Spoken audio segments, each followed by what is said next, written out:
My name is Mike and I am 42 years old, living here in the heart of Chicago.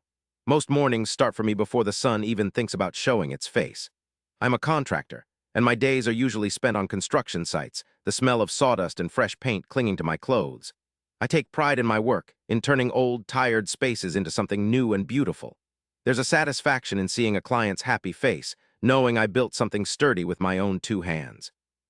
But lately, that satisfaction has been hard to find. Life has a way of throwing wrenches into even the best-laid plans.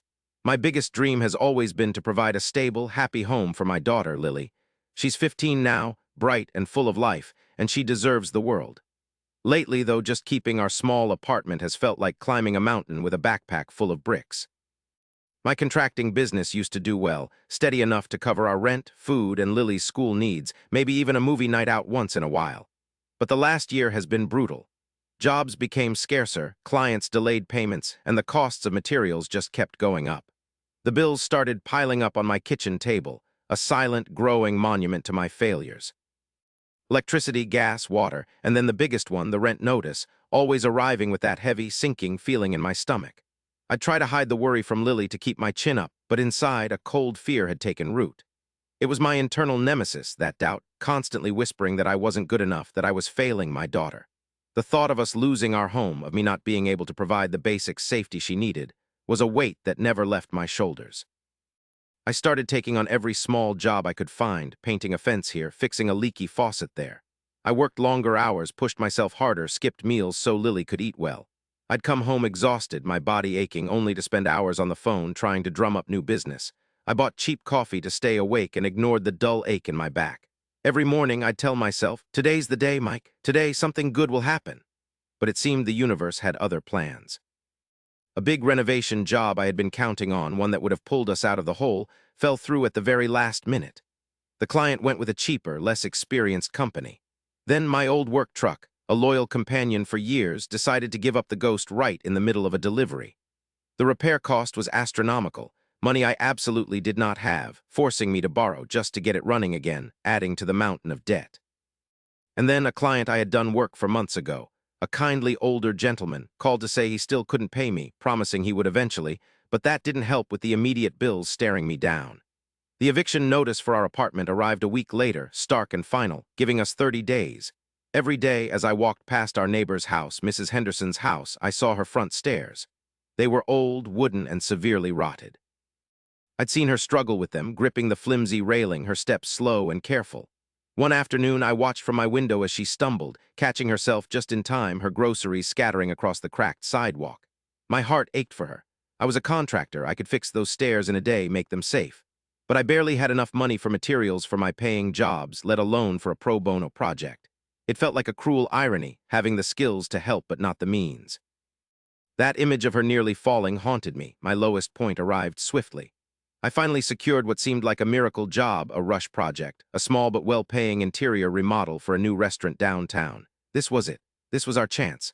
I threw myself into it, working 15-hour days, fueled by stale coffee and the desperate hope of keeping our home. I was almost finished, just a few more hours of trim work and final touches. I'd calculated everything, every penny.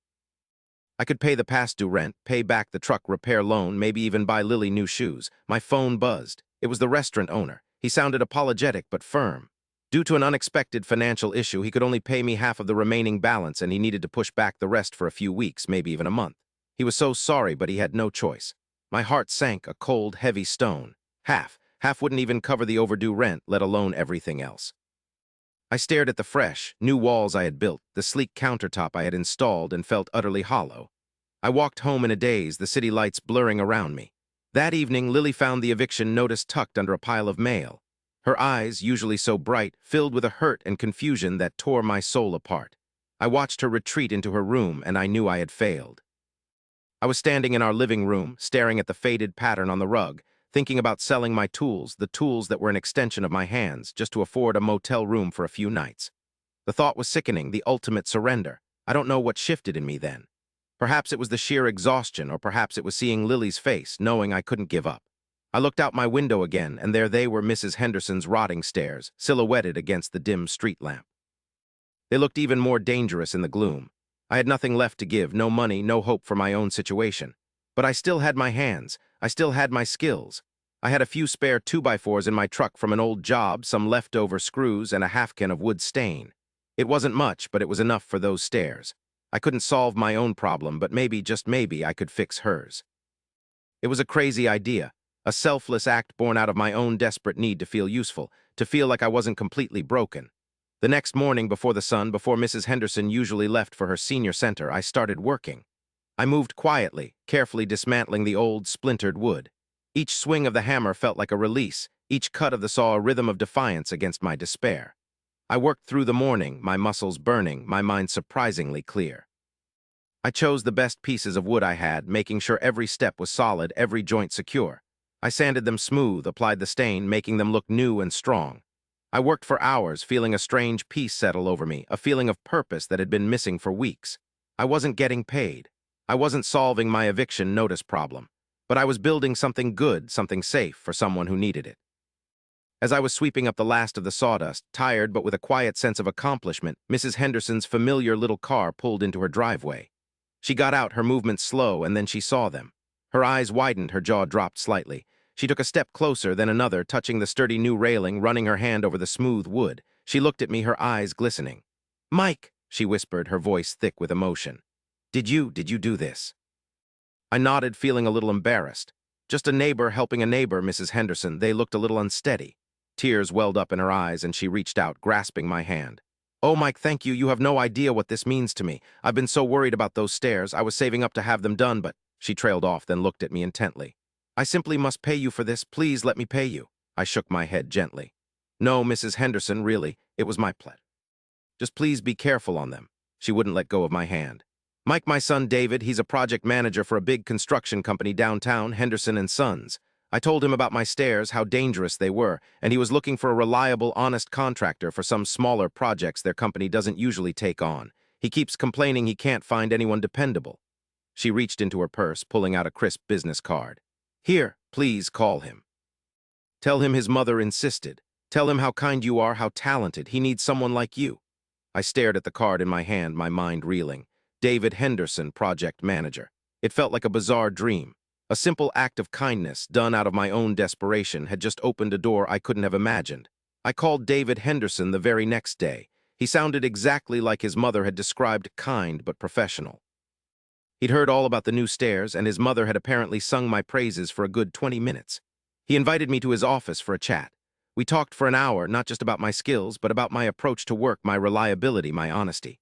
He gave me a chance, a small contract to start, replacing some damaged drywall and painting a few offices in one of their smaller buildings. It wasn't glamorous, but it was steady work, and the pay was fair. That first paycheck was enough to make a significant dent in our overdue rent, enough to get the eviction notice rescinded. I kept working hard, proving myself to David. The small contracts turned into bigger ones, and soon I was part of a regular rotation of trusted contractors he called on. Our new normal isn't lavish, but it is secure. We still live in our same apartment, but the worry no longer hangs over us like a dark cloud. I'm able to provide for Lily, to see that bright light in her eyes again. My business is stable, and I'm slowly rebuilding my savings. But more than just financial stability, something inside me changed. I learned that even when you have nothing, you can still give. And sometimes, giving when you have nothing is when you receive the most. Now I make it a point to pay that kindness forward. I set aside time each month to help out in our community, fixing a loose gate for an elderly neighbor, volunteering to paint at the local shelter, or offering advice to young people just starting in the trades. I tell Lily about the importance of helping others, no matter how small the gesture, because you never know what kind of ripple effect it will have. I often see Mrs. Henderson, still smiling, walking confidently up and down her sturdy front stairs.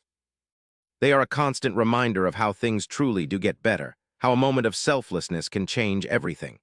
And sometimes, a small, unexpected thank you appears on our porch, an anonymous envelope with a gift card to our favorite grocery store, or a note that simply says, "For your kindness, Mike." I suspect it's Mrs. Henderson, or perhaps David, subtly continuing the ripple of goodwill. It's a twist of fate that reminds me that when you build with your hands, and especially with your heart, you build not just structures, but connections, hope, and a world where kindness always finds its way back home.